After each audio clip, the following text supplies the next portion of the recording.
All right, welcome everyone. Let me change the view.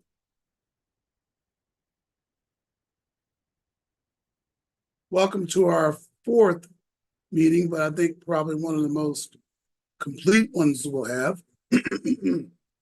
Stand by, just feel a little adjustments here.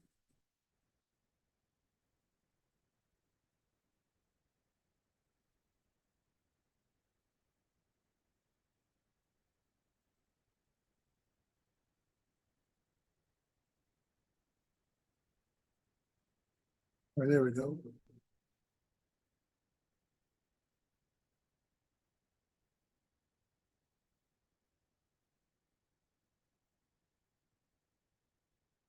Okay, I delayed to make sure you have a copy of the presentation in the chat. You can have that on your own. Of course, if you can't because you're moving around, you can always email us. We'll be glad to share it with you. Okay, and with no further ado, I think I'll start today by sharing with you our website. It's a good place to start. Just a reminder, our website is www.westa-eep.org, which a lot of you already knew. Right now, we're featuring our college tours. We have a trip to DC coming up, always very popular. We have trips to Boise State, Sonoma State, and we'll have others we'll put up too. This is all in keeping with our goal and our travel, and that is to, can't visit them all, it's 4,000. And that is to go to the most affordable colleges. Colleges that are the most affordable, where we've sent students, they've done extremely well. Also on our website, let people in here. Also on our website, in the upper left corner, you can see all the ways you can connect with us on social media. I'll click the YouTube channel here. So we have a very active YouTube channel. Thank you to all of you all. You can see we're live right now. We have over 515 subscribers. Thank you all for looking at our videos and subscribing. We try to keep them short and informative. We've done over 740 at this point. We do about 5 or 6 a week, 4 or 5 a week. Try to keep them short, highly informative. During the presentation, I will definitely be telling you where you can get more information on our YouTube channel, because I'm dropping 3 or 4 videos tomorrow that wouldn't fit in today's presentations. I didn't want to make the presentation today terribly long. I want to hold it to 70 and maybe even under 70 minutes today. As usual, some of the view graphs today. So that's our channel. So make sure our YouTube channel. Remember, I got to it from the website, the upper left corner. The website is westa-eep.org. And Quinn can do it. She'll put it in the chat, the website, and probably the link to the YouTube channel. Okay, it's just us right here, but I think she may be able to get to that. All right. Okay. With that done, no further ado, let's go ahead and share today's presentation. Stand by. Got to make sure that I get the right presentation here. Almost pulled up the wrong one earlier. Okay.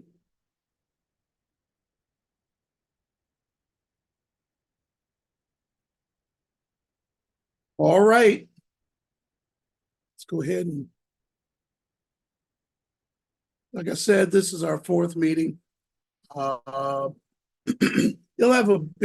You'll see it as a nice amount of information about what you can expect to pay for college. I did a little bit earlier in meeting 2, not a lot, so I didn't have all the data. I got some things I want to say about the FAFSA. My comments on affordability are very prescient, I think, given what's going on in the economy with interest rates. 95% of my parents use college loans. Now, parent loans or student loans, doesn't matter. I think a lot of these schools that gave full scholarships in the past are backing off, but they're not need blind anymore. Things are getting a little tight for colleges. So you want to keep that in mind. Nevertheless, anything I put up may have a few exceptions. I try to give information that will help a maximum amount of people. All right, here's all of our contact information. You can get a copy of the slides again. Those who just came in, look in the chat. Maybe Quinn, you got to post it again so people come late, they don't see it. Well, let's get into affordability and cost. Let me do a quick check around the room here. Let me see. Sister Sister Brown, Crystal Brown, can you hear me?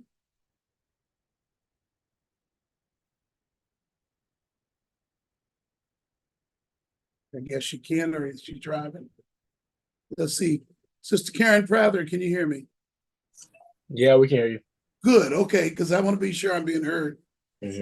Let's see. Sister Liz, I know she can hear me. I'm just going to ignore her. Hey, Sister Liz. Let's see, who else is in here? Prices, can y'all hear me? Yes, we can. Nice. And Sister Gabrielle, my friend, you can hear me, right? Yes, we can hear you. It's like I'm talking to you a lot lately. I guess that's cool, right? Sorry, Deacon, this is Crystal. I can hear you. Oh, you can. Okay. I just want to be sure this meeting is that important, actually. All right. Okay. Let's do a little affordability and cost. I thought I would lead off with the thing that has me the most concerned. By the way, Rex is here. Hi, Rex. Hey, good afternoon, everyone. And I can hear you loud and clear. Glad to be a part of this. That's my good friend brother from another mother, I guess you could say, up there in San Francisco. You ever met anybody you wish you could talk to more often? That would be Rex. He's a good friend. He's inspired me a lot too. He just doesn't know that. Maybe he does know. I don't know. How to overcome the difficulties of the FAFSA process. Yes, this is a very difficult year for the FAFSA. I am still running into people who could not get funded for this year for their students, three of which actually are not sending their kids to school this year. It was very difficult, the FAFSA process. So you want to pay close attention. Now, of the people that we assisted last year, we filed about 103 FAFSAs. None of ours had problems. In fact, we found problems in their system, like we would file someone's FAFSA and the system was dropping them.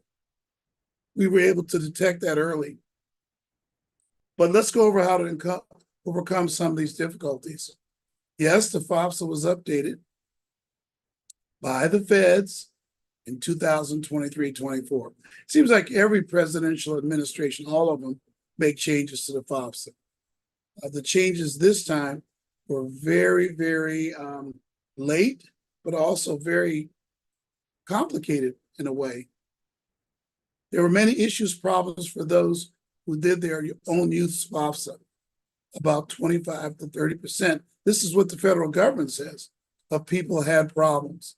4% not able to get financial aid because of those problems. Why? You might wonder why. Let me clear this off. Why? The form is easier, but the process is confusing and illogical to many. I often tell people, the smarter and more logical you are, the more confused you'll be. All right, I don't know how to put that any different. You just have to be vigilant. If you decided you're doing your own FAFSA for whatever reason, please, please look at this list afterwards. There were username and password issues. We'll talk about the fact that you should get those. Where people were unable to determine who the contributors, the adults, should be to the FAFSA, because they introduced the term contributor. which in general is the adults in the house. Unable to coordinate the submission of all sections between students and contributors. That's a huge one. You know, not realizing who the contributors are, and then how do you coordinate to get their information into the FOBSA? Then you get into how do you edit the FOBSA to put it in, and when you call the 800 number, let's just say they weren't fully briefed. Let's just leave it at that. It didn't seem like I'm hearing that always the people on the phone could help my parents and help my students. Okay? Start now to prepare for successful FOBSA delivery. Create usernames and passwords for both parents if both are in the house. Create a username and password for the youth. Important, please have a unique email address, cell number for each family member. This is a big one. A lot of times, parents, you will go ahead and shall we say, put your information in for your youth. You'll do that. You've been doing that all along. It's okay when you had high school and middle school because parents own the records. But you're not going to be able to, FOBSA does not like that. If you use your information, your email address for your student, you will never get that FOBSA file. It will have an unknown error. That's the most common reason there's an unknown error. They need to be unique email address and cell number for each family member. I have videos on all this if you want to go to the YouTube channel and click the financial aid playlist. They're all on there. Parents, do not use your email address or cell number for your youth. Do not do that on the FOBSA. If it's two parents, each should have a separate email address, okay? And the youth should have a separate one from those, right? Sometimes that means, parents, you've got to go in and update your FOBSA ID, or somebody needs to. Each person has to have a unique cell phone number. Yep, they're requiring the cell number to be unique and to be used in the FOBSA process. Okay? I said email address, cell number. Those are the big ones. For each family member, they need to be unique. Okay, all of the addresses need to be the same because it's a family unit. Now, once students get in college, the address could change. But right now, in the first FOBSA, everybody's address, if any one of those things is out of kilter, you probably will not be able to deliver the FOBSA, right? Be sure your name is exactly as it appears on your Social Security card when creating your username and password. Make sure everybody might know you as your middle name, but that's not the name you can use. And sometimes it makes you take a peek at your card, okay? Let me tell you another common problem. If the Social Security card might have your maiden last name on it. There are a lot of reasons why that might be true. You realize that if you put your married name on there now, you'll never get a proper username and password. And I noticed something this year. The system used to usually tell you your username and password don't work. I was trying to explain that to my representative's office to tell Department of Education. I wish I could tell someone these things, but it used to tell you, okay, you have a correct username and password. Now it doesn't tell you. So when you go do the FOBSA is not going through. And that's one of the first things I would troubleshoot and find out. Is the last name correct? Because on the FOBSA, it asks you to put down your name as the parent. And if you put down a name that's not on the Social Security card, the FOBSA cannot be delivered. And you won't know why. You'll wonder what it is. And of course, if you call me, that's one of the things I would check. Now, we do file FOBSAs, so we can do that. we do request a donation for the program. It's not that high. I mean, I've seen online, they're asking 500, 1,000, 1,200 to file a FAFSA, even though it's a free application. The federal government allows preparers. That's the loophole. We usually are about $40 to $50 to file the FAFSA. Talking more about college costs. Love this passage, Luke 14, 28 to 30. For which of you, intending to build a tower, does not sit down first and count the cost? Listen to this, whether he has enough to finish it.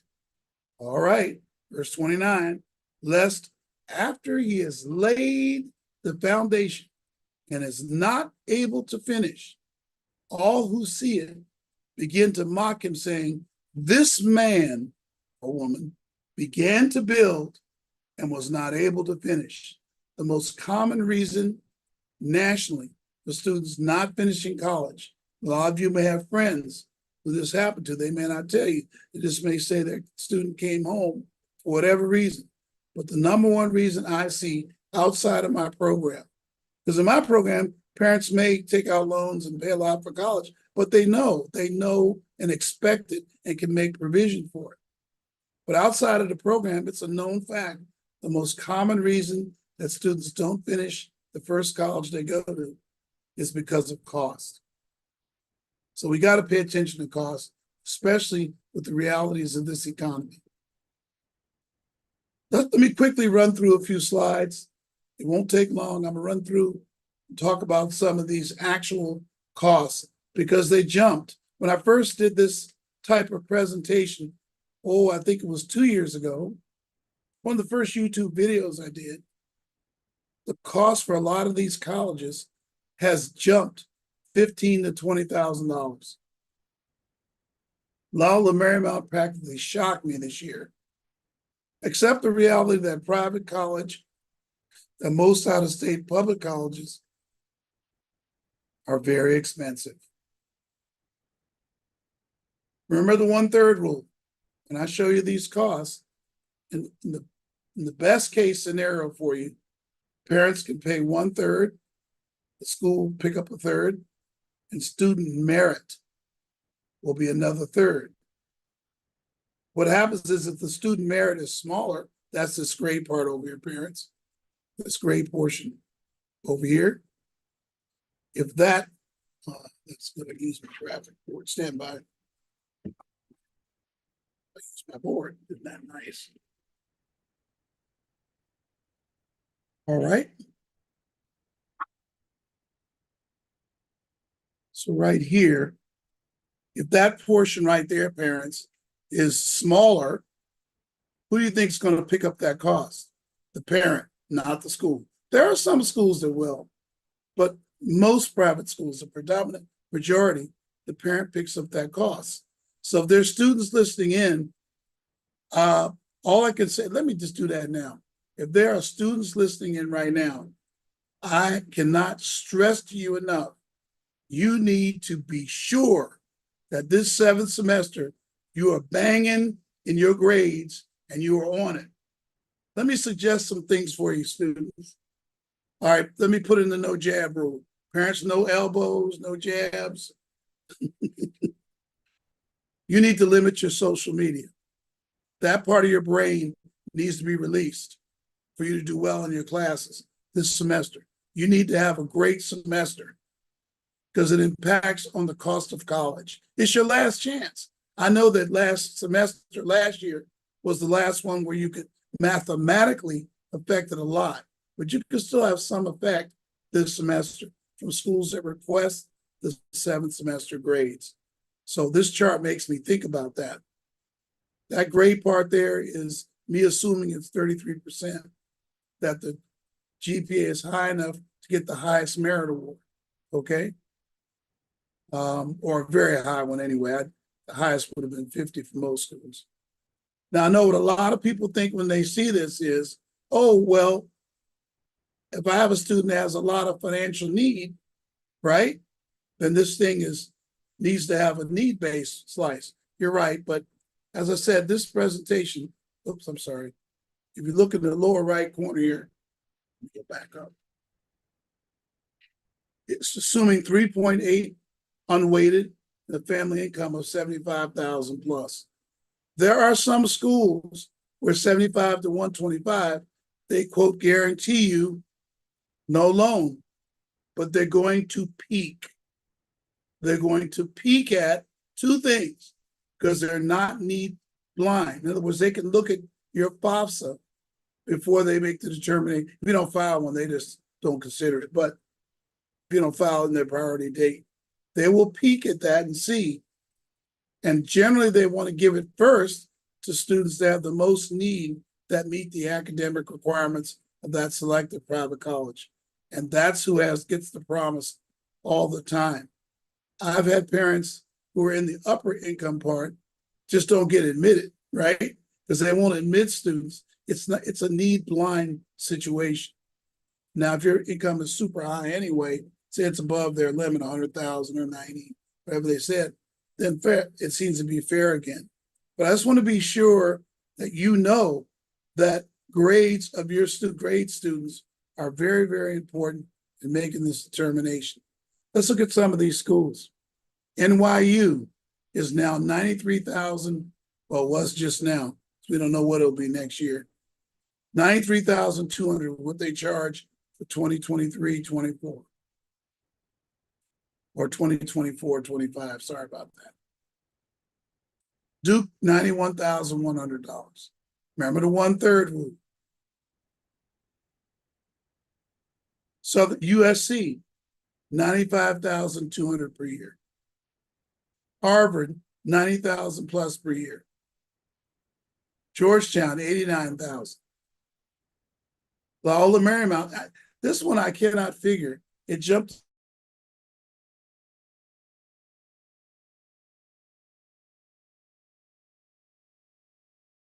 I don't know if I could really call it upset. I had students whose, got a little instability here, just a minute. Okay. I had students whose family income was $40,000. Loyola Marymount, for the first time that I remember, was expecting them to pay $25,000 for school. And usually I could call the school and negotiate a little more money for those students because they really wanted to have more Black students, more inner city students, whatever. And I was totally unsuccessful this year. I was a little surprised about that. But then I found out there were other private colleges that were doing similar things. So I don't think it's all them. Chapman College, 92,000. See, 90,000 seems to be the number on a selected private college. University of San Francisco, $86,000 per year. George Washington, 87,000.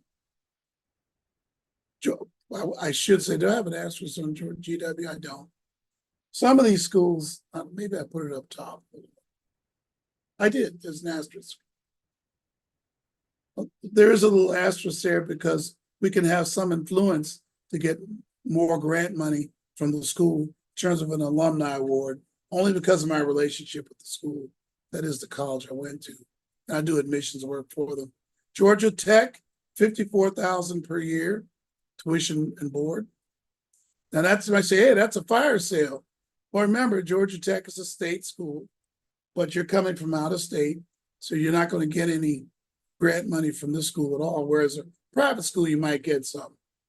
I don't think they even give merit awards to out of state. University of Washington, $71,000 per year. These are your public schools. Arizona State, very popular school for our students. Your students here might want to go. It's extremely popular, but very little chance for grants. If you have super high grades, they do have an out-of-state merit award that runs about 15 to 20,000, but you got to follow the dates, make sure you make all their key dates. University of Oregon, for some reason, extremely popular with our students. The Oregon State, too, for that matter. I don't know if I have them here. Let me see if I do. Nope. University of Oregon. Oregon State's about the same, too. $63,100 per year. Remember, this is out of state. They usually give some kind of merit award for 20,000, but pretty much you're left with, there's that 1/3 rule. You're left with the 43,000 per year. And I'll show you how that's typically paid for. Howard University, $56,800 per year. But I have to say the asterisk is here because their merit awards, they have different levels. They're a little easier to get. It's a little more nuanced, a little more complicated. Spelman's now $60,000 per year. Morehouse, about the same. Hampton, a little less, $54,200 per year. University of Nevada, Las Vegas, which is the most popular of the Nevada schools with students, for our students. This is another one of those schools that's very popular with students, UNLV. It's about $50,000, a little less than $50,000 per year last year. Tuition, room, and board. Clark Atlanta Fire Sale, $46,200. And I think the merit awards at Clark are, $7,000 to $10,000. That might be okay. Maybe he'll do this.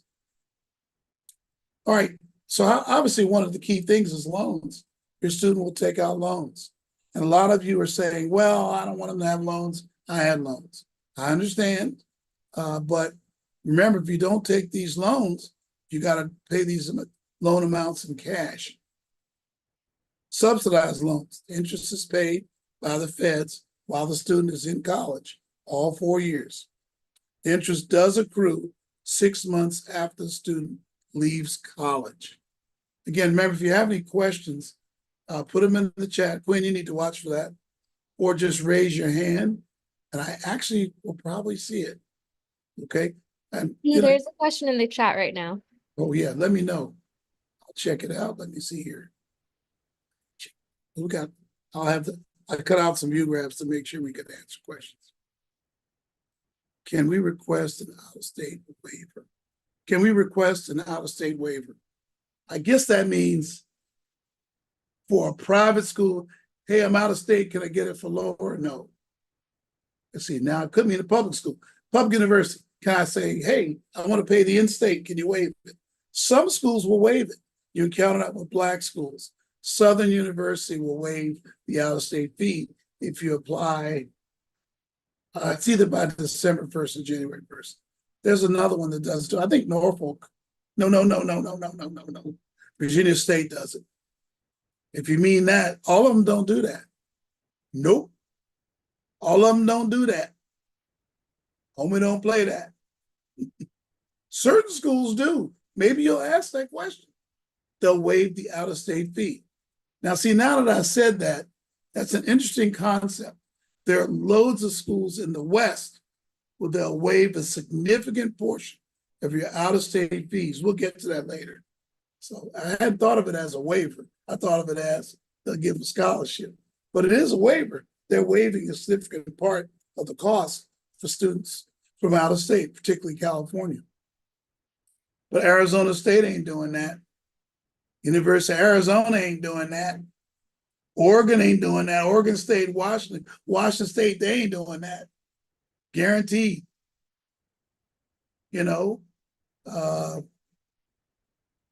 Private schools ain't doing that. Why should they? Private schools the same cost for everybody. Okay. Oh, is there anything else in there, Quinn? I hope I answered that. I feel like I did. If I didn't follow it up, I'll be glad to answer. Interest is paid by the feds on subsidized loans. After they leave college, that's when the interest starts to accrue. First year loans are $35,000. Second's going to be $4,500. The third and fourth are $5,500 each. Remember, parents, if you go, I don't want to have loans, you have to pay this amount cash plus the gap in the financial aid. You want to know what I think? I think students should pay something for college. And this is where it's done, right here. If they want to go to college, they should take a direct student loan. Be about $300 a month, 3.5 or 4 years. They make the payments, they can get out of the rest. They can't pay $300-400 a month. There was something wrong about the major or the career. Maximum subsidized loans, therefore, are $19,000. Then you have unsubsidized loans if you choose to get those. You could. You could do that. Let me clear this out of the way. Sorry. $2,000 each year for 5 years, plus 2 additional $4,000 per year that the plus loan is rejected. So if your parent loan is rejected, there's additional student loan that's offered to replace it. We will say a little bit about the parent loan today. I won't get down into the details about it until we get closer. Yeah, in the spring sometime, maybe in February, I'll talk in detail more about it. But there's a parent loan, and you're going to see in a minute, I talk about it in the context of how you pay for college for these expensive private schools. Your maximum unsubsidized in any event is $22,000 that the feds will do. Here's a monthly payment table for student loans, just to give you an idea. At $5,000, the monthly payment is $71.19. Usually they're right around 15 or 20.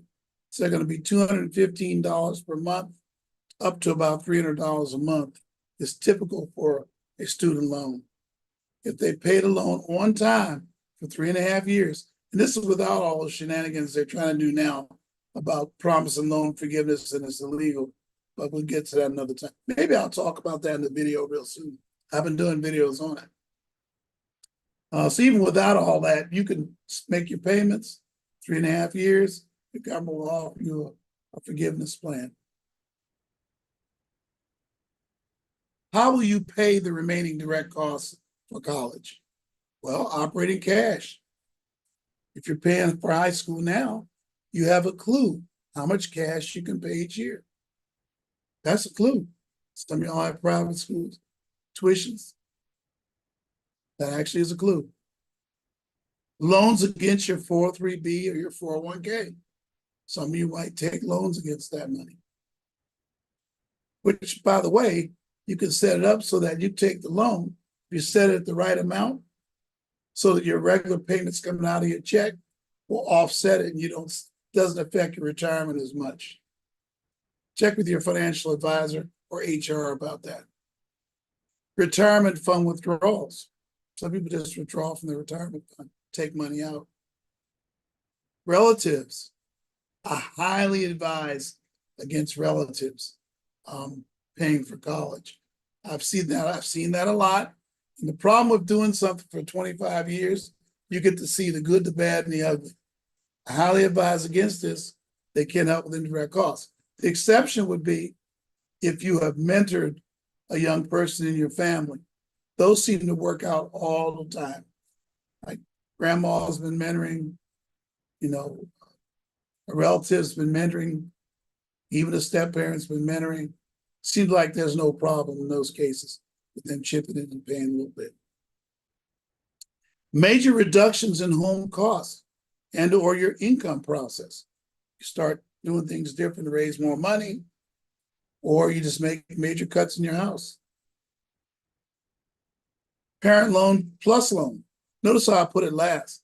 I like it to be, well, it's not last, but I like it to be one of the last alternatives.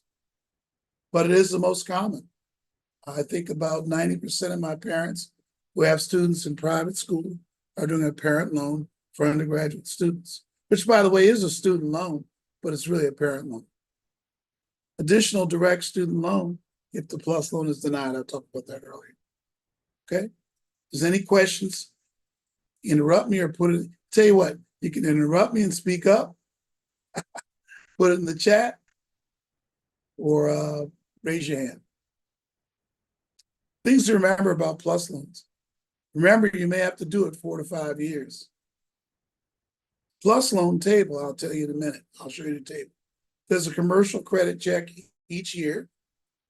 They'll reject the plus if there's a bankruptcy, a mortgage default, or tax lien and repossession within the last 4 or 5 years. Or there's 2,085 in delinquencies.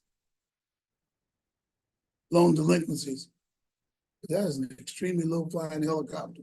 Anyway, the interest rate right now, because of the economy and inflation and the reactions of the Fed to the inflation, is 8 to 9%. I have the exact amount later in the presentation.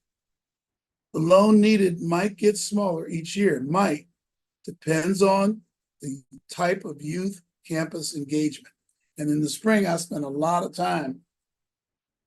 And unfortunately, those are the sessions that are least attended, but I spent a lot of time helping you with how to engage on the campus.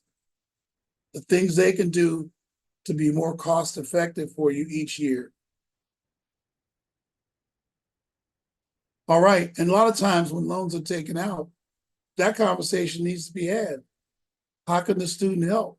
How can they get engaged? What are they willing to do? Because you're getting ready to make a big investment in the terms of debt in their career. Here's a monthly payment to the current one at 8.45%. Once they stop fighting at the end of September, this interest rate will reset. Many experts agree it'll be reset lower because people think next week the Fed is going to cut the interest rates. I don't know for sure what's going to happen. That's more of a political question. But it's currently 8.45%. And this is what I've done to help you here. Typical CSU 4 years is about that level there, 60,000, 45 to 60, sometimes 25 to 45. That's 4 years of principal. Here's the payment you expect to make as a parent. UC, they're the payments you expect as a parent. Usually run my parents, about, could run up to 100, 125, sometimes 75, right, for UC. HBCU is right in there, about 1,855, 1,900 a month, 2,000 a month. And this is for 10 years, 120 payments, okay? I have that right up here, top. Hope you see that right there, right? So HBCU, it's typically I'll show you. There are some HBCUs that are very affordable. You know, I'm going to tell you about those. I'll be showing you answers to this problem I'm showing you. You know me, I'm not going to just throw this out there like throw a grenade in the room and run. I'm going to actually show you ways to defeat it. Here's a typical SBC. SBC is selective private college. It's not uncommon that after 4 years, selective private college, it's not uncommon to have these kind of payments after 4 years. Look how much you're paying over your lifetime for that loan. Probably the time you're going to retire, right? Look over there in the last column. It's going to give you a good idea of what's going on there. Get this off. So you can see right over here on this side, look at how much the payback is. Over $500,000 if you have $350,000 and you take 10 years to pay. All right. It's definitely like or more, well, in California, it's like getting a house. So you really want to think about this. And I'll talk about how to get around it in just a moment. Did we let that last one in, Quinn? I guess we did. Huh? Yes. Saw that, huh? All right, number one, accept the reality that private college is very expensive. A lot of times parents will rationalize it, but they're better. And I always say, what's better? Remember, I've talked about this on a recent video too. I said that, hey, CSU Long Beach is one of the top, state schools in the country. And it's about $6,100 a year in tuition. And you saw USC, it's about $78,000. We'll just stipulate USC is better, whatever that means. But is it 13 times better than the top public university? So clearly, we have to accept the reality they are expensive. And a lot of us like them for the name, but we went to the schools, etc. But things are way different than they were then. The sticker price for private college is significantly higher than for CSU, UC, and many out-of-state public universities. This includes nearly all commonly selected HBCUs too. Private, predominantly Black colleges. By the way, every Black school is not a HBCU. I bet you didn't know that. HBCUs are historically Black colleges and universities, except in one case, when you read the official Negro College Fund list, In every case, it's a private college. So I treat HBCUs cost-wise like every other private college, right? Except they don't do any need-based awards like majority schools would do. Remember that. Okay. Now you have black schools. Sure, we have predominantly black schools. We'll talk about that later. The average cost of private school is $58,200, $42,000 tuition and fees.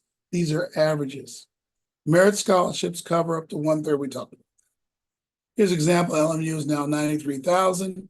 If the family income on line 11 of the 2023 federal income tax form is above $70,000, the expected cost is going to be about $45,000 a year. Okay, it could be lower, could be. It would depend a lot on several factors. How high the GPA is, that's one factor. And if there's optional SAT scores. This situation also needs to be understood by youth. Step 3. What a great life lesson for youth. Oftentimes in life, your best doesn't get you what you want. I did my best in school, but it's a lot of times we as adults know that our best didn't do anything for us. It didn't do what we wanted. Things worked out, but didn't do what we wanted. In life, you get what you earn. It's often not what you want. This is what students need to learn from this. It's not parents' fault that you, the student, cannot get any school you want. And this is why parents, I don't like to hear politicians that is saying, and they do it on both sides. I don't like it on either side, okay? When they say, hold on, Alexa, stop. Alexa thought I was talking to her. Alexa, stop. It's not parents' fault that you cannot have the college you want. And what I want to say about that is we got to stop this as a society saying students are, I see it on both sides of the political spectrum. Students are entitled to the college of their choice. No, students are entitled to the college they earn and choose. Because I'm concerned about my parents. I used to say, you know, when I'm in person, I can't do what I do in person. But Deacon John Wilson, protector of your retirement. Until you tell me otherwise, I'm always going to offer you alternatives, like I'm going to do today in just a moment. Note, parents, you have no reason at all to feel guilty. You cannot do a college due to cost. Don't ever feel guilty about that at all. You're entitled to a meaningful, stress-free life, followed by a wonderful retirement. Here's some, let's start getting into alternatives, because that gets me talking about what makes a good college, gets me into other things that are important. Alternate career starts, you can reduce costs up to $100,000 for 4 years. Our partners, Charles Drew University. I've now had 3 students go there who wanted to get into a health career. One wanted to be a PA, the other one wanted to be a nurse, and the other wanted to be a radiology, I think it was. And rather than go to a 4-year college, they started their health science training at Charles Drew and finished it there. It was 1/10 the cost of traditional private college, selective private college. It's way less.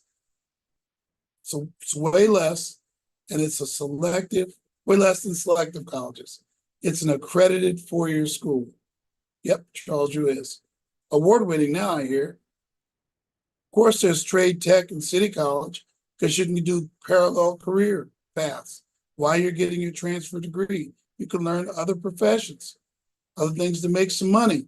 That's what it's all about. Real estate, cosmetology, food and nutrition. They have a great matriculation agreement with USC, and some of them have it with other colleges too. Okay? So it's like, that's another approach. Again, we're talking about approaches or alternatives to selective private college. I'll have some 4-year college alternatives, don't worry.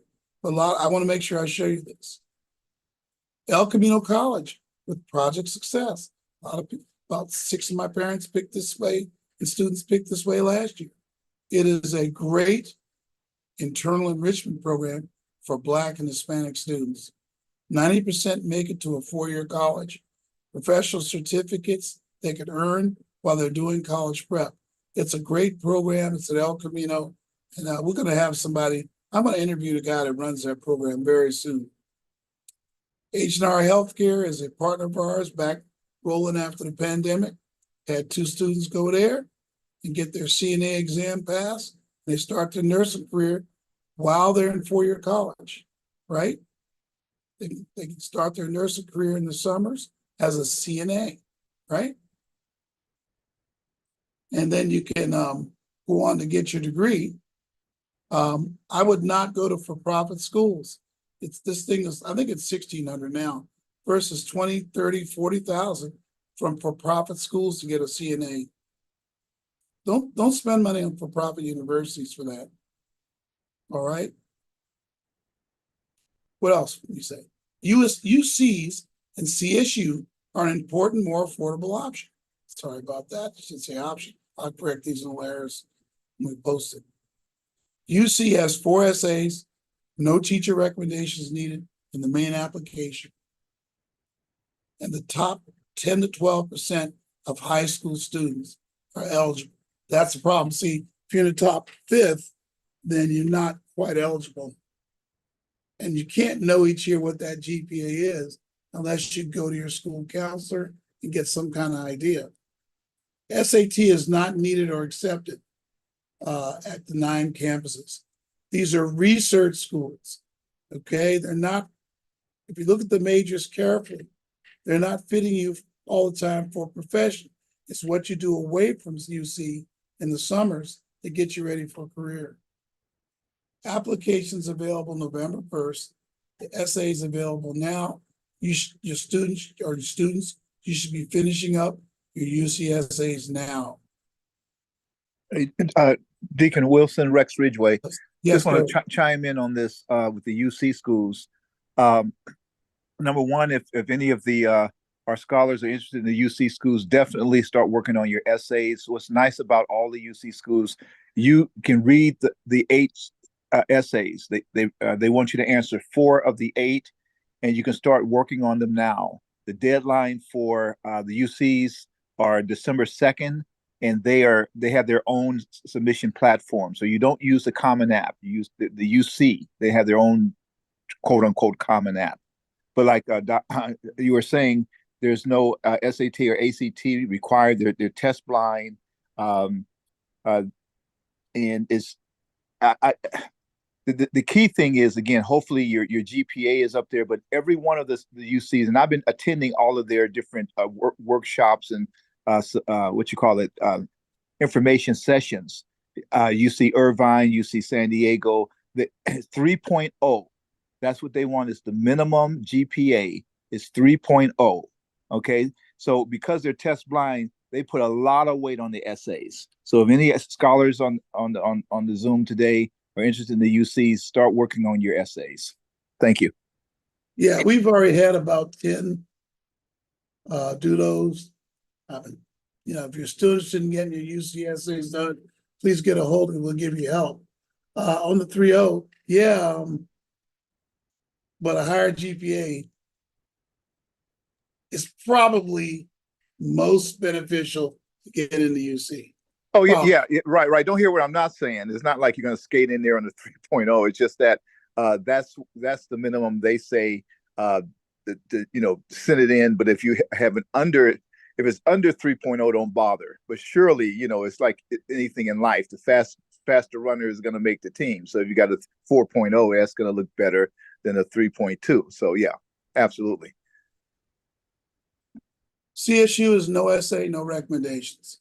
Students above 2.5 can get into CSU. So I have no problem saying it there. And 6 to 7 CSUs. So the implication is there's CSUs where you need a higher GPA, and that is for show. The most selective CSUs are 3.8 plus or 2.5 times. That's 2.5 times the amount of majors that UC has. In other words, there are more majors in CSU. it seems to be more refined in the professional majors.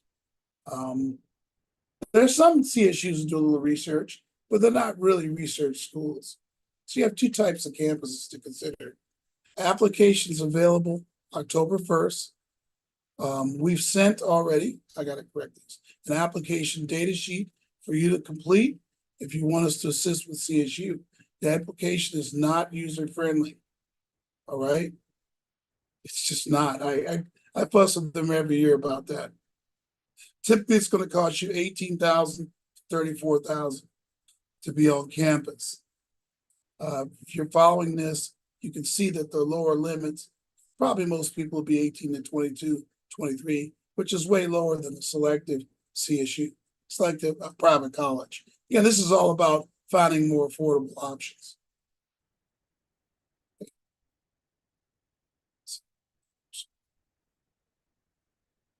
All right, more affordable private colleges. How about that? If you must go private and you're 3.0 unweighted, 1,200 plus SAT, income 750,000, I think Howard, GW, Lehigh, Carnegie Mellon, Tuskegee are examples of private colleges. If your college is need blind, where you'll end up. I think these are good ones that I put students in who've gotten favorable ratings. That's some little twist to it. There's other private colleges too, but these are the ones that came to mind. Certain Christian colleges, they were coming up to October where we have that Christian College Week. Seattle Pacific, be 12 to 20,000. Grand Canyon, extremely affordable for this 3.8 student. It's $4,000 to $6,000. Beautiful facility. My students who graduate from Grand Canyon have great jobs and careers right away because the school academics are designed and built around getting students jobs. That's their main thing, getting students jobs. All right. So that's a great alternative school for a lot of students. Again, we're talking about affordable alternatives for your college. By the way, we're going to have a Christian College Fair at West Angeles on October 12th. Watch your email for details. It'll be up on the website very shortly. Here's some affordable, predominantly Black colleges. Very careful not to say HBCU, because some of these are not Negro College Fund schools. Norfolk State University is my favorite one. There's Virginia State, Delaware State, Southern A&M, or otherwise called Southern University, Baton Rouge. You heard me mention earlier that they waive the out-of-state fee. Well, Delaware State and Virginia State do that too. That's common for some of these state predominantly Black colleges. Paul Quinn, ooh, that's a sleeper school.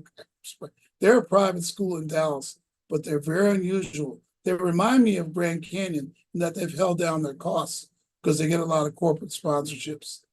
That's a small school.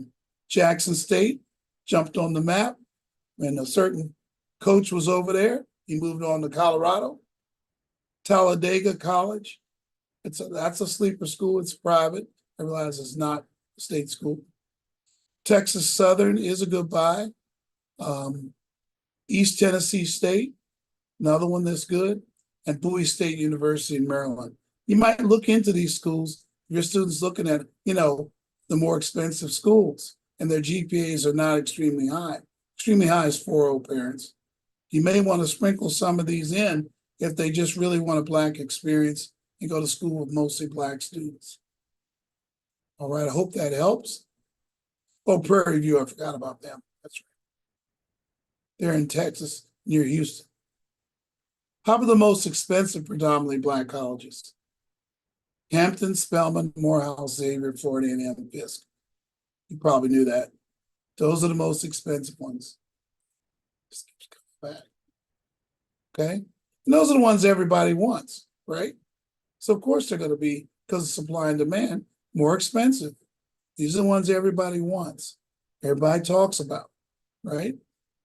It's going to be $30,000 to $50,000 for most families. I didn't put Clark Atlanta there. Clark Atlanta probably should be there too, I suppose. Didn't include it. Here's the most affordable Western public universities. Boise State, who has the West Angeles Award, which will give you a grant that will make the school lower than nearly every CSU. They'll be way out of Division I college, sports and excitement. We're visiting the school shortly. Yes, there are Black students there. I've put something like 50 there. I have about 12 there now. My daughter went there, so I wouldn't send anybody where I wouldn't send my own. Pretty close to the administration there. Colorado University Boulder, 2 or 3 students I have there. They have some great out-of-state awards. The out-of-state award typically is the Western Undergraduate Exchange Grant, called WUI, which makes the school. And when you add on to it the Honors College and Honors Awards, those are all stacked. It makes the school very affordable. Eastern Oregon State University, University of New Mexico State. These are all examples of Western public universities. Do I have Nevada Reno? Yes, I do, Nevada Reno. So got about 3 students there too. Again, these are things parents have done in the past to offset the cost of very expensive private colleges. Now, these schools I've told you about here and on the earlier view graphs points to we need to be open-minded in the process. And we need to be looking at schools equally. And we need to be getting on the ground and visiting schools or be willing to before we pass any judgment. Now, a lot of times, like these schools here, I do know this, if someone's looking at HBCU, you ain't gonna pick any of these. But they're life-changing schools for Black students. There's a reason why, but I won't get into it today. What is a good college? I think affordability, sustainability. I think a career path is important. I think student fit. Some students go, well, I just fit here more. Academic support, good socialization. I've seen students on the student fit one. They had 3 schools they liked. They picked the one that had Division I sports, or they picked one that had Jamba Juice. I don't know, or it has a Starbucks on the campus, or Chick-fil-A. When schools are equivalent, these are the kind of things that make a good college. I don't think name has anything to do with it. I think these are the things that make for a good college. Also, reputation. We're really seeing that now, aren't we? That has nothing to do with whether it's a good college. Okay? Any questions out there, Quinn? Any questions, anybody? No, no questions. All right. What about the SAT, you might say? Is the SAT back? Yes. Many selective private colleges are bringing the SAT back. I stopped counting. I think it was something like 40 some that have brought it back now. Either as optional, probably more if I'm just noticing the selected ones. They're bringing back the SAT as either optional and even saying required. By the way, optional is required. I hope you know that. UC and CSU do not require or even read the SAT, not even optional. Go to fairtest.org. It's a good site to see the schools that have dropped the SAT. Do you know what optional SAT really means? The more selective the college, the more it's needed for admission and merit scholarships, right? The more selective the college, the more you need it to distinguish yourself. Who should take the SAT? As you know, it's heavily implied. I'm not saying it. Students with GPA of 3.0 or above and applying to schools that are test optional. However, beware of affordability issues if your GPA is 3.0 to 3.8. Okay, meaning you get 3.4 and you get in because of your SAT, you're still not getting the merit award because your GPA is too low. And you may get need-based funds, but this is a merit discussion right here. Or any lower GPA, sure. If you're willing to take on the very high debt and cost, again, of not getting a merit award. So make sure you're taking the SAT, that it's really useful. Is it really useful? I can help you with that in our conference, if we ever do a conference. We have a question from Simone Lawson. She's asking about Northridge. Sure. Yeah, what about North? Oh, I'll look at it. You want me to look at it? Why don't you read it to me? Oh, I think it's just does Northridge require SAT or Simone can turn on her mic. No, or- no, it's a CSU. So Cal. No, I'm sorry. I had sent the question to the wrong person. I meant to send back when you were reviewing the CSUs. That was just Oh, one okay. not mentioned, and just wanted your thoughts on it. Oh, on As the in school itself? comparison to Long Beach. Thank Oh, you. that's a fair question. And San Diego State as Let well. me, let me take it slow. It would depend on the GPA of the student and the high school. What high school is it? What high school is this? Say it again. Sister Lawson, can you hear me? I bet you can't hear me. I'm sorry, what was the question? Yeah, I got Oh, it. the question was which high school? What high school are we coming from? Yes. Oh, I'm sorry. Junipero Sarah in Oh, Gardena. Sarah. Okay. If it's okay, now I'm gonna do it. Now I have all the information in the computer I need. With Okay. Mrs. Bertrand. Okay. Yeah. So now maybe it's good I don't know the GPA, but if you're applying to Long Beach, Sarah is not in Long Beach's area. Doesn't mean you won't get in, but you need to be 3.7 or 8 to get safely into Long Beach. So that's one factor. I believe a student could get into Northridge with 3.6 or 3.5 if it's not a certain major or two. I'll talk about that in a minute. So I think first we got to look at admissibility, okay? And look at quality in a minute. San Diego State, you need to be 4.0, close to 4.0. So that's the first thing I'd want to know, is the student close to those high GPA numbers. But typically people who ask, students like 3.5 or 6. Am I right?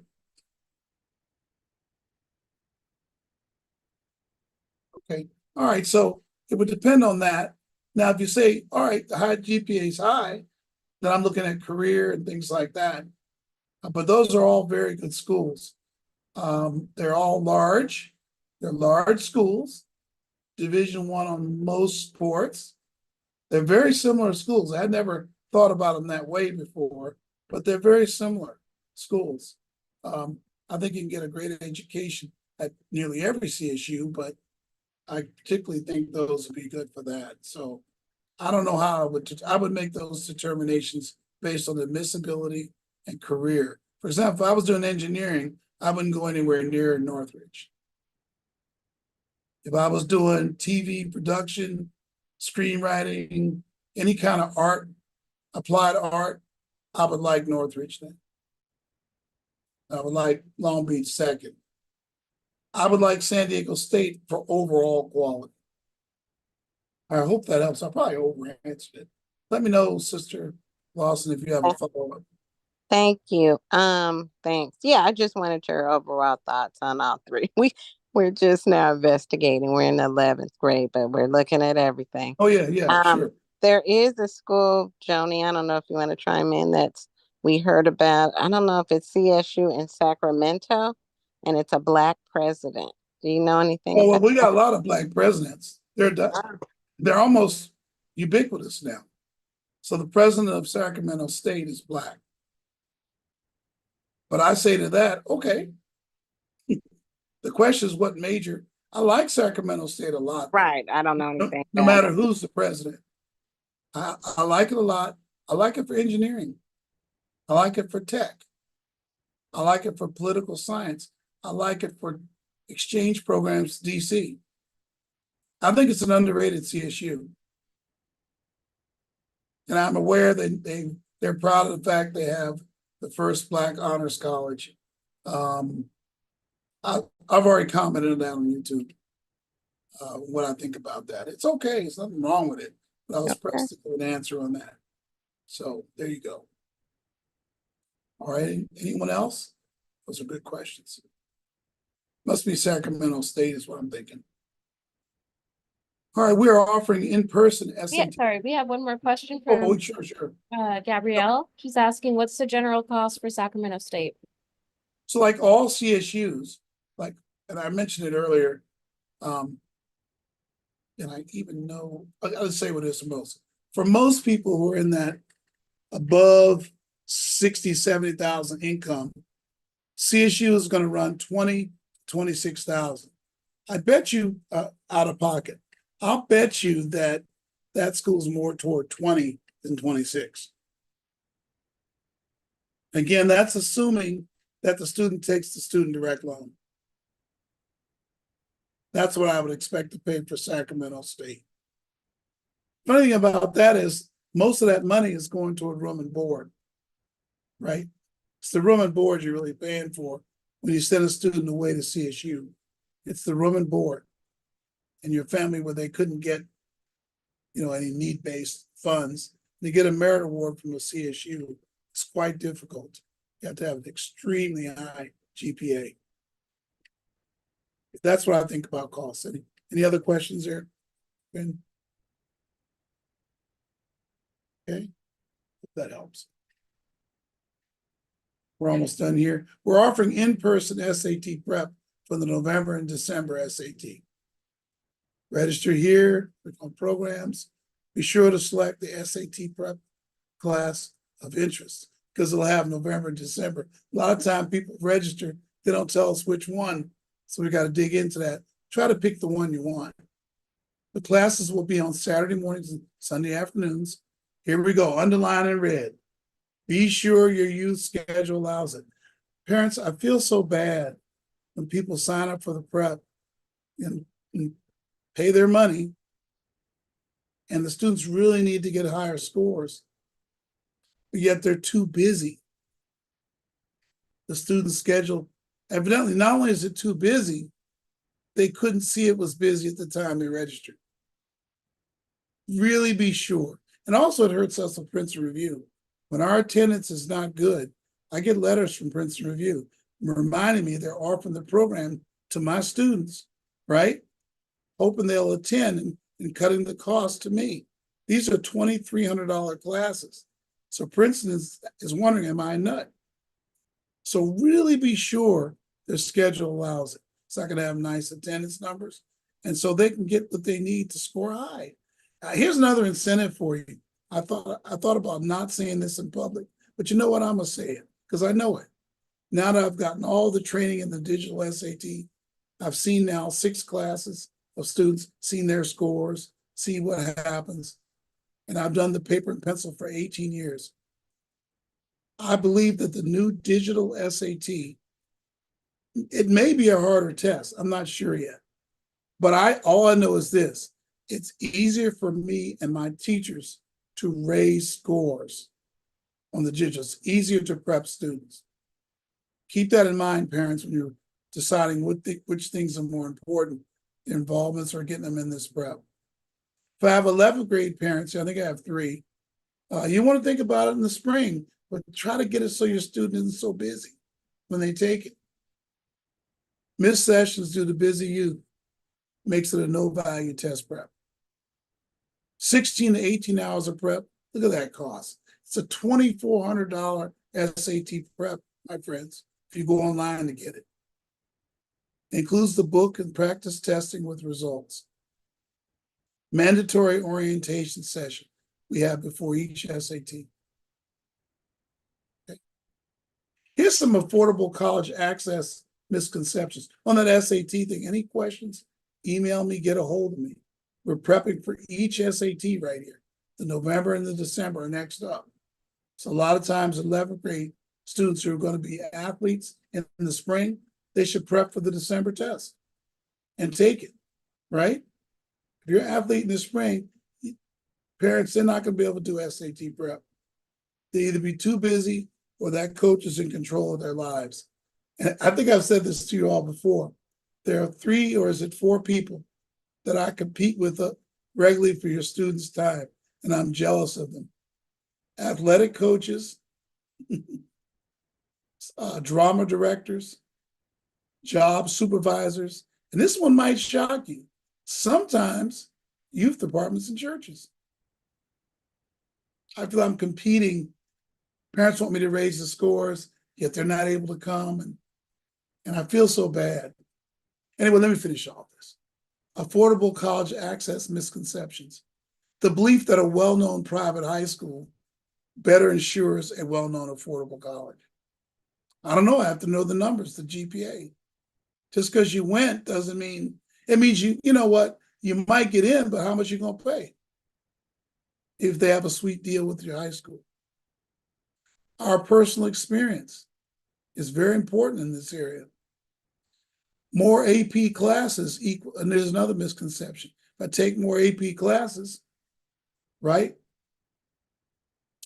College classes are, in other words, it means I have a great college. If I take all these AP classes, I'm going to get a great college. Well, it really depends on how you're doing them. Usually students end up doing well in some, not as well in others. You argue, well, C is, 3.0. Well, we're not looking at those classes quantitatively, it's qualitatively. Okay? College classes are way better in most cases.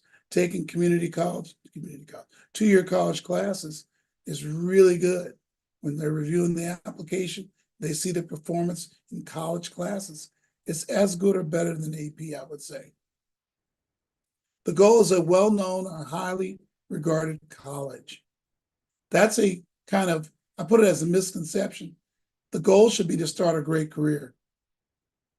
Either highly regarded, I don't know, I don't know if that's so important, right? Misunderstanding of GPA types. Remember, you can visit and find out if they're highly regarded matches the school itself. It all depends on what you regard as high regard. I mean, I don't want to get, I'm going to talk more about that in videos, and I'll answer questions on it if you want later. Misunderstanding of GPA types is a big misconception and what they mean for affordable college enrollment.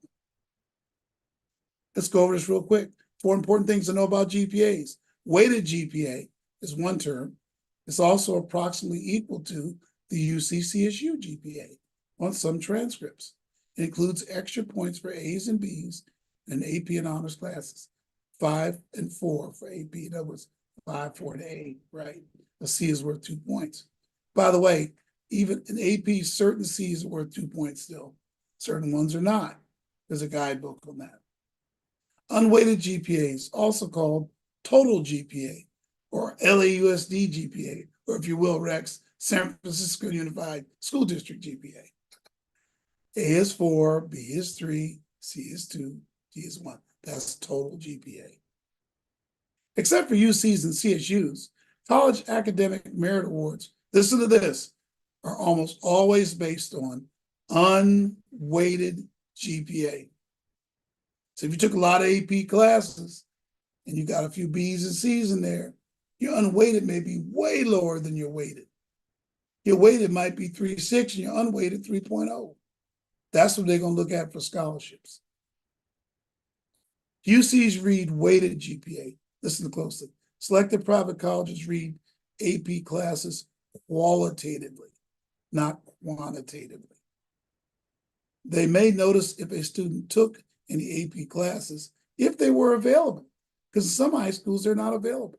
Some of the best high schools in the city, in this Southern California, private schools, have no AP classes.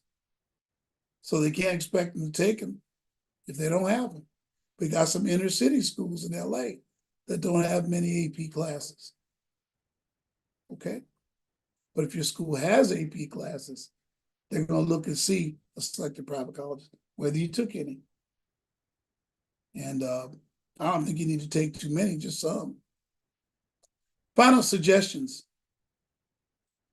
AP classes only when necessary, don't overdo it. 2-year college classes are way better. SAT prep and SAT only when necessary. The ACT is okay, but where will you get the cost-effective test prep for the ACT? Think about that. Youth, be careful about doing too much. Parents, be careful about overscheduling. It's a very common thing I'm seeing post-pandemic. Visit colleges only when students and staff are present. I have a video I just dropped on how to visit colleges. Hope you'll take a look at that video. Subscribe immediately to our YouTube channel. I showed you how to get to it. Let's go over there and subscribe. Go back to the website upper left corner, click on the YouTube symbol, and you can subscribe to the channel. There were a lot of things I wanted to cover here, didn't quite get to. Let me just quickly hit this. I put this up earlier. This is how we in West Angeles EEP view the types of colleges. Out-of-state public universities, we mentioned all these today. California state universities, early action private colleges, and Protestant Christian colleges. Our next meeting in 3 weeks, I'll talk a lot about the different types of applications for college. Universities of California and regular period private colleges. So September 15th, you start seeing the out-of-state publics. The 1st to the 31st, CSU. November 1st to 15th is early action private colleges. November 1st to 30th is UC. See, this is what happens, students. If you wait too long, you'll start having these early action colleges conflicting with UC. So you want to get either the UCs done or those common essays done now. Regular period private college, I like to see them done before the end of the year. You know, some of them are due in January, and some even have the audacity to say February. But I think you should get them done this year. This is where your applications are done on these 3 types of colleges. Early action private colleges, for sure. Universities of California, the regular period private colleges. That's where your essay development comes in. And we will support application delivery. Just let us know. We'd like to have a college conference with you, probably to see college lists and go over that. If this slide's running, what services do we offer? General consulting questions, you can always call, text, or email me. Last week I got 38 questions about college or the college process. I love answering them. It will help you in making decisions. Just write me a quick email or call, text, or email. A lot of people, that's how they use me. And they don't really use any of these other services at all. And that's fine. We're just here to provide whatever help the parents think is needed. Individual personal consulting. Sure, extremely small fee if we do that compared to the market. The market right now for college consulting, I saw some consultant online. A lot of retired school teachers are doing that now. I saw one for $26,000. I saw one for $16,000. I saw one for $12,000. That to me is atrocious. We have the experience to do just what they're doing. In fact, a couple of them reach out to me every year to help them with the CS profile. That's a unique skill we have. We have a very small fee because after all, I'm on staff and my contractors are paid. So really, it's not the fee we're counting on. We're serving the community. It's individual personal consulting we do. Essay support, we've already helped with essays for many students. Common App and UC applications and supplemental essays. We'll help students figure out what essay they're going to write, but it's their essay. We shine it up and recommend things to improve it, but it's going to be in their voice, their essay. A lot of counselors will tell them what to write on. We don't do that. The other problem with getting support from your school, a lot of you think, well, maybe I can go to the school and get support from the counselors and don't need to do this. But the problem is that they don't follow up the way we do. They'll just have a meeting with all the students about their essay and walk away. We'll provide support and encouragement and motivation and push that student to complete it in a small amount of time. So if you're thinking that way, or if you're thinking you can help them yourself, or they can help, they probably can, but the question is, do they need any support? And 90% of students I know, 95 maybe, could use some help. It's nothing to do with GPA. College list support, we love to review, make suggestions. College readiness conference, it's the best way that can happen. The way you get that is you get the unofficial transcript, get that together, any test scores you have, invite the parents or the adults you think should be there, give me 2 dates and times, and I'll pick one. We'll do an online meeting or we'll meet in person. If you're in Long Beach, Lakewood, we're going to Yoga Land. If we're in LA, we're going to try to do it at the Family Life Center in the evenings now, since we're in the building now. We did our open house Saturday, and we're going to have our first days of after school this week. Limited college touring. We can help that way. We have a limited amount of colleges that we tour. Our big tour is the DC College Tour. We've already had 3 signups. Active and effective YouTube channel. You can enter via the website and subscribe. The website is right there, westa-edp.org. And we do FOFSA coordination. Notice I say coordination because I'll coordinate the family, be in one place or be communicating with all 3 and complete all necessary sections, usually within 15 to 30 minutes. Okay? CSU application delivery and youth follow-up with the CSU apps. We'll teach your youth how to follow up on the CSUs. This is my team here. You can reach any of them the way shown there. I think Bailey's is not right, but certainly Quinn and Christina and myself, you all know how to get a hold of me. My cell number's there as well. Okay. Let me get back to reality here. I always feel like I'm coming back to reality when I come off the share.